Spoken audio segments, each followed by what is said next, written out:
بسم اللہ الرحمن الرحیم۔ معزز و مکرم صدر جلسہ حضرت مولانا مفتی محمد حنیف صاحب دامت برکاتہم العالیہ اور علاقہ برار کے بالخصوص نوجوان علماء کے دلوں کی دھڑکن حضرت مولانا مفتی فیروز خان صاحب دامت برکاتہم العالیہ اور برار کی پورے مکمل برار کی ترجمانی کرنے والے تحفظ ختم نبوت کے عنوان سے ہو یا پھر مسلمانوں کے آئینی مسائل کے عنوان سے ہو، ہر اعتبار سے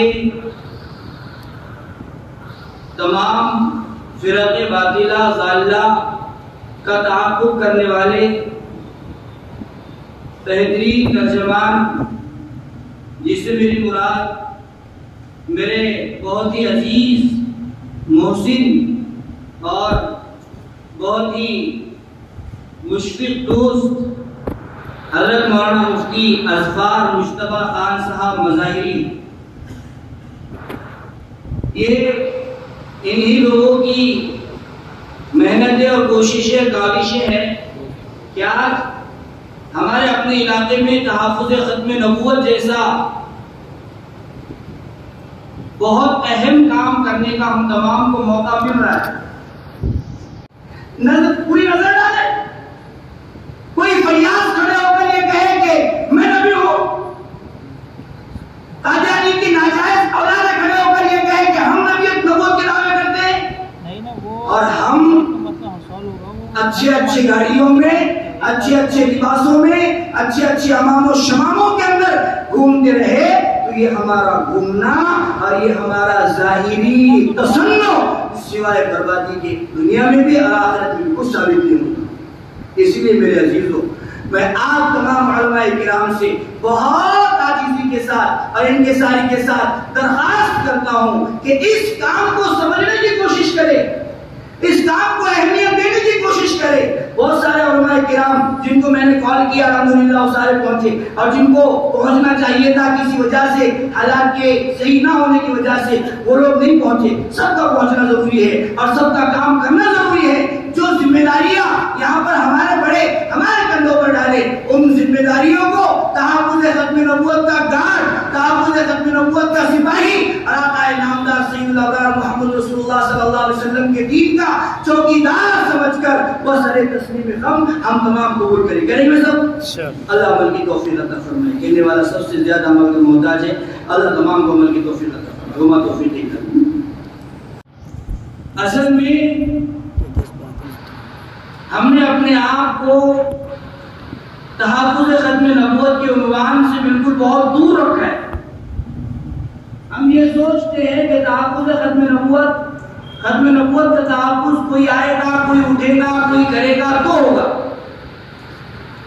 خدا کی قسم، یہ ہمارے سروں پر جو عمامے ہیں نا، ہمارے سروں پر جو ٹوپیاں ہیں، ہمارے چہروں پر جو داڑھیاں ہیں، اور ہم جن مدارس کے ذمہ دار بن بیٹھے ہیں، جن مساجد کی متولی ہے اور جن مساجد کے ائمہ ہیں، یہ پیارے آقا محمد رسول اللہ صلی اللہ علیہ وسلم کی ختم نبوت کے اقرار کے بعد ہے۔ کوئی عالم اقرار ختم نبوت کے بغیر عالم نہیں ہو سکتا، کوئی مفتی اقرار ختم نبوت کے بغیر مفتی نہیں ہو سکتا، اور سب سے بہترین بات یہ کہ کوئی مسلمان اقرار ختم نبوت کے بغیر مسلمان ہو ہی نہیں سکتا۔ ہم نے ختم نبوت کے مسئلے کو بہت ہلکے میں لیا ہے میرے عزیز۔ یہ سوچو ذرا کہ وہ ایک دن ہوگا، قیامت کا دن ہوگا، میں اپنے علماء کے سامنے شاید کہ تھوڑی سی زیادہ آواز میں اونچی آواز میں بات کر رہا ہوں، میں اپنے علماء سے بالکل بہت ہی معذرت کے ساتھ اور معافی کے ساتھ اور عاجزی و انکساری کے ساتھ ایک بھیک مانگتا ہوں کہ آج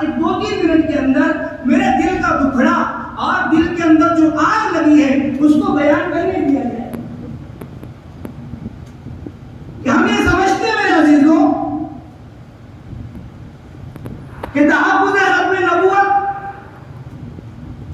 ایک یتیم پہلو ہے جس کا کام سے کوئی تعلق نہیں ہے. ہم نے دوسرے کاموں کو کام سمجھا، گل پوشیوں کو کام سمجھا، صدارتوں کو کام سمجھا، عہدوں کو کام سمجھا، پالیسیوں کو کام سمجھا، بڑی بڑی میٹنگوں کو کام سمجھا. اور اگر ہم نے کام نہیں سمجھا تو تحفظ ختم نبوت کو کام نہیں سمجھا. اب ذرا سوچو اس موقع کو اور اس منظر کو ذرا سامنے لاؤ کہ پیارے آقا محمد رسول اللہ صلی اللہ علیہ وسلم کا سارا گھرانہ موجود ہوگا، ساری قربانیاں دینے والے لوگ موجود ہوں گے. حضرت حسنین کریمین موجود ہوں گے. حضرت حسن کہیں گے کہ مجھے تحفظ ختم نبوت کی بنیاد پر زہر دے دیا گیا. حضرت حسین موجود ہوں گے، وہ کہیں گے کہ مجھے تحفظ ختم نبوت کی بنیاد پر سولی پر لٹکایا گیا، میرا سر تن سے جدا کیا گیا.